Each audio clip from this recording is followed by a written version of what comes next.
Parang kampo yata to.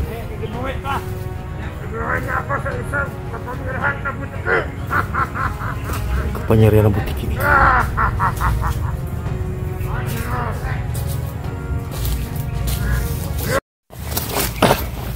Idol, so sinusundan namin yung kuan. Bilang na kula mga idol.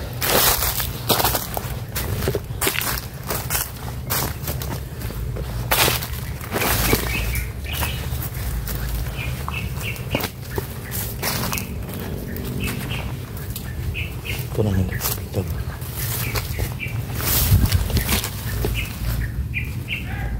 Yun. May busis na narinig pero dumanda sana. Ang dami talaga sila dito mga idol. So may mga kampo sila dito na malapit lang.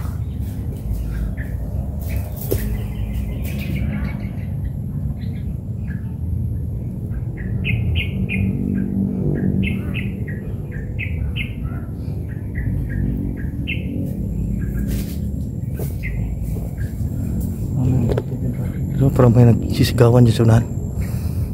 Sa malayo lang natin makita masyado kasi kuwan. Daming kahoy.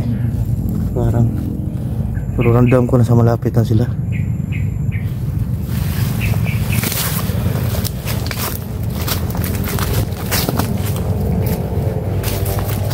May nagputo lang kahoy yata. So ito yung location na itinuro ni Pad sa amin mga idol.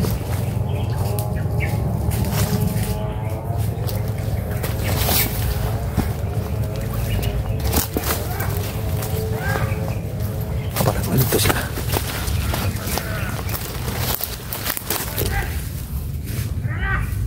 May nakapula. Yun o.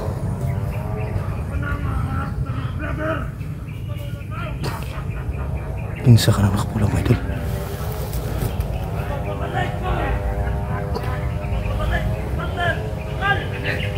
Komandor Butakal. Sino kayong Komandor Butakal?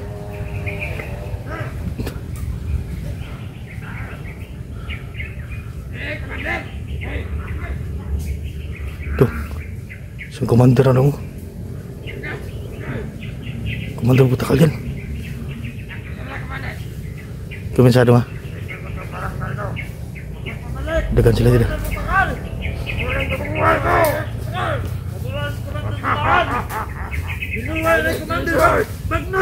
Bisa dong, Butakal. Yung pumatay sa akin, yung mga vlogger. Komandor Butakal pala yun mga idol.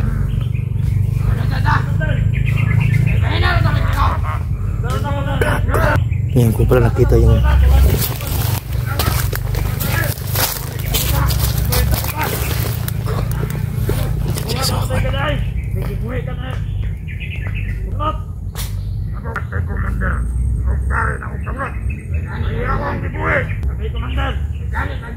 parang kampo yata tanda. Binuhay doon sa nibagnat. Ayan.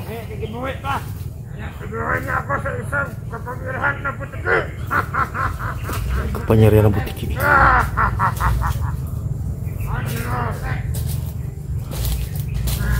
So, dagan sila na susunan ng mga sniper. Hindi na ako, muling mapamatay ka. Dahil katanadaan ako. Binuhay daw siya bro. Butakal. Pangit ang buwan, tsura. Baboy. You know? Baboy yung tsura. Hanap ako ng butas. Sige, Commander. Kami nahala ka ng butas ko. Pagkain natin yung butas mo. Kasi doon nga. Maligid siya ta.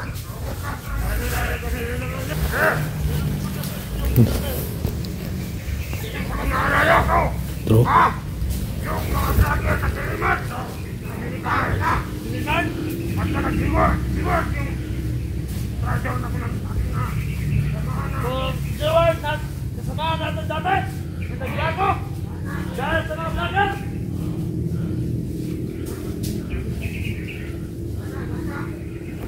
Gagyo. Kaya ka itong nanggong? Ha? Karang mo na nakita ko na ako ito? Baboy? Ha? Baboy? Commander Butakal siya.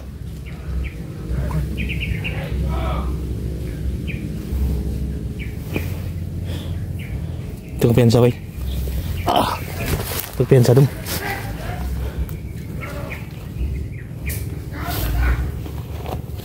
Ito kumpiyansa ni.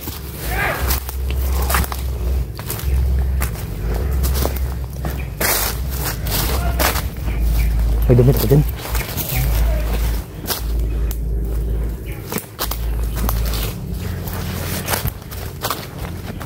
Yan mga idol, hindi kami talaga magkumpiyansa. May nakita kaming kuhan baboy. Baboy mo ito nung ang mukha nung. Ha? So yung mukha niya mga idol ay kuhan baboy. Parang baboy ramo, may pangil dito. So narinig namin, nagsabi siya ay binuhay daw siya ni Bagnot. Siya daw si Commander Butakal. Commander Bagnot? Oh.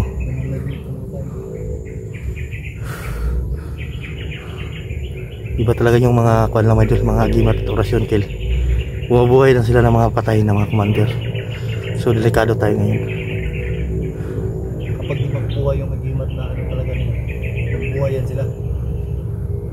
Nabalik yung kakawan nila. Pag binuhay ng isang malakas na commander kagaya ni Bagnot. So ingat lang po tayo mga idol, dito tayo sa kuan. Kailangan talaga magmasid muna. So hanap lang kami ng chimpo ni Kidlat para isa-isahin natin yung tirahin niya, yung mga gagong bandido na yan mga idol. So pag-share po ng video ito mga idol para marating din sa mga samahan natin na umakyat na kami sa bundok. Pero si Alpha at saka si Bads alam na nila na paakyat na kami kasi nakontak namin sila mga idol. Tumawag sila? Tumawag sa kanina. Saka may mga lagnat sila. Kaya nagbili ako agad ng gamot mga idol. Oh, may sakit sila ba? Lagnat. May lagnat sila mga idol na kailangan nating puntahan talaga sila kaya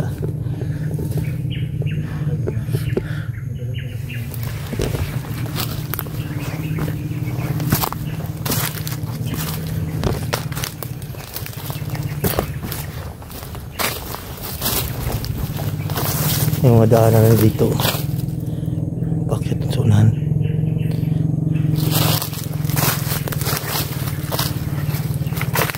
O dito dumaan yung si Kwan Commander Butakal mga idol.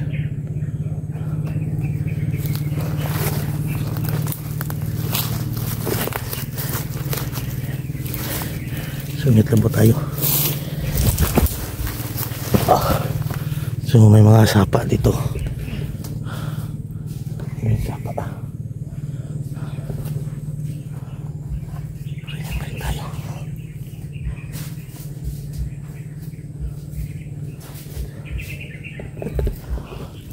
Ito palang mga daanan nila dito.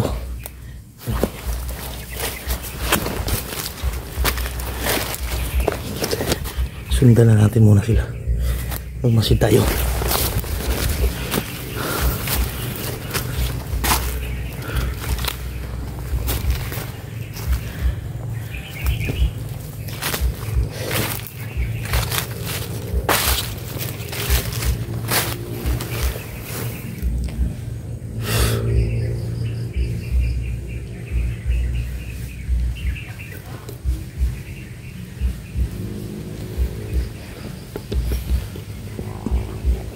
Biglang nawala yung mga tinig lang mga idol.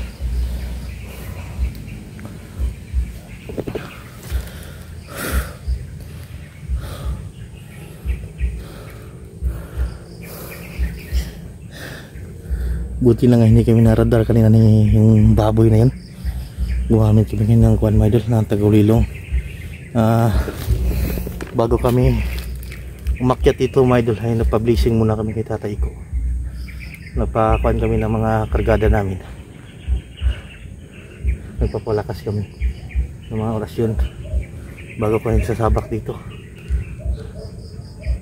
So hindi nila kami basta-basta makikita.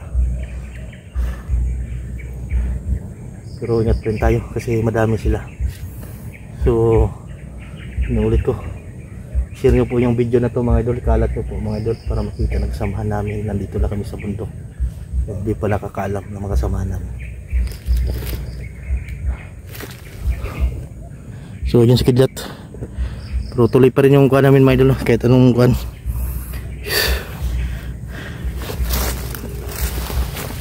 Nasa kadali dong, sabog sa imong kulingon. So yung kamera natin parang nalabo na. Yan, okay, linaw na.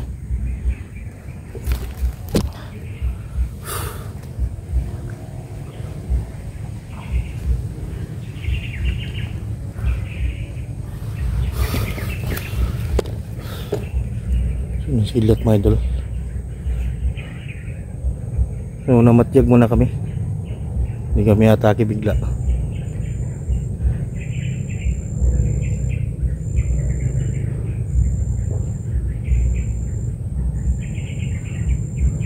Ingat pa rin kahit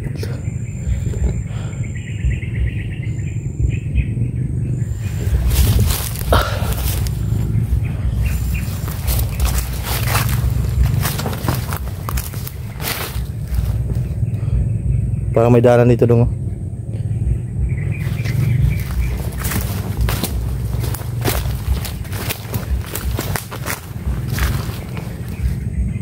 May daanan dito. Hindi ko alam kung saan to kuan patungo. Ito may daan. So dito pupuntahan natin. Try natin tignan kung mayroon ba tayong madaanan dyan.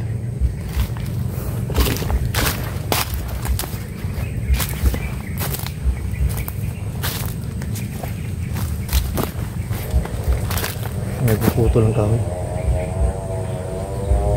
Parang doon sa ulan yata mga idol.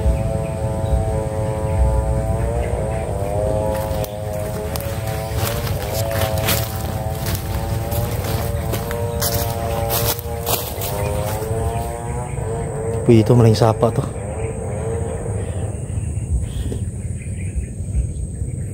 Hirapan tayo dumaan ito mga idol. Sapa yun. Balik tayo siguro sa unahan.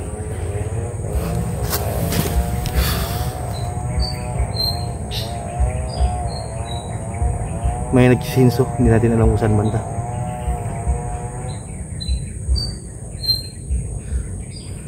Iba yung kuhan mga idol, yung mga kilos ng mga ibon. Iba yung pahiwatig nila. Naririnig natin yung kuhan eh. Mga kuhan ng ibon, mga huni ng ibon talaga. You know, parang mayroong pahiwatig mga idol sa amin. Puputo lang kahoy dun sa unahan. Punta natin yun.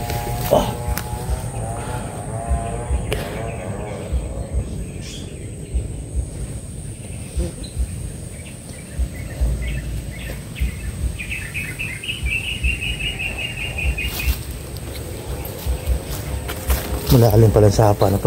May hirapan tayo nito.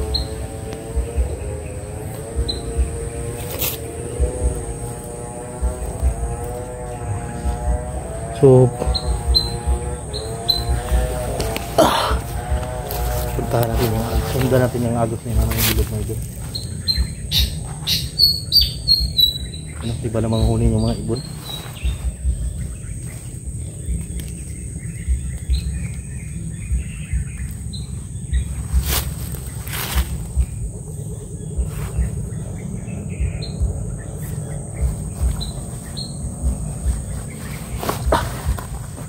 Prepare mo natin yung mga anting-anting na dyan dito.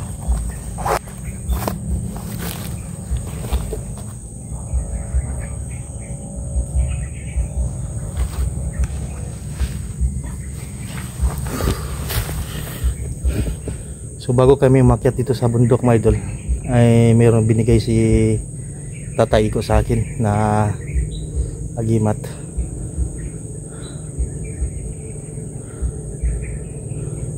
Umutya. So dala natin, pero sabi niya hindi pwede yung ipakita sa video, baka interesa ng mga balido, kasi itong mutya na to ay malakas na panglaban ito mga idol sa pangdigma. Yung sabi na tayo ko. So pupunta namin doon ay hindi lang kami nagkuhan na nag-video ni Kidlat sa kubo ni tatay ko.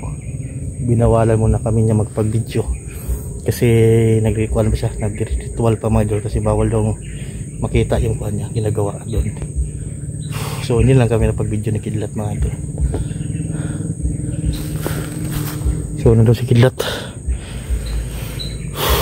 kala natin kung iba na yung mag-jet sa una. Yan o, pala may gumagalaw dyan o. Dyan mga idol. Ibon siguro yan na malaking ibon nandyan. Iba kasi yung kanya galaw.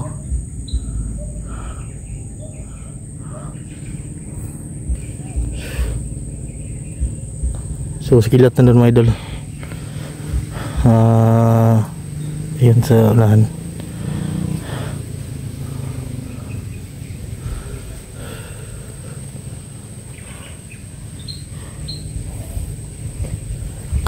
Balik tayo man. Hindi tayo pwedeng dadaan dyan.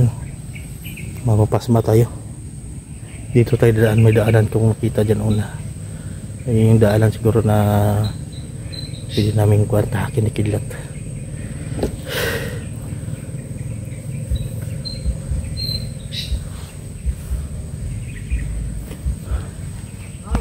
Oh! So yan, susundan natin doon sa kunahan. Kato na to, sundan na to.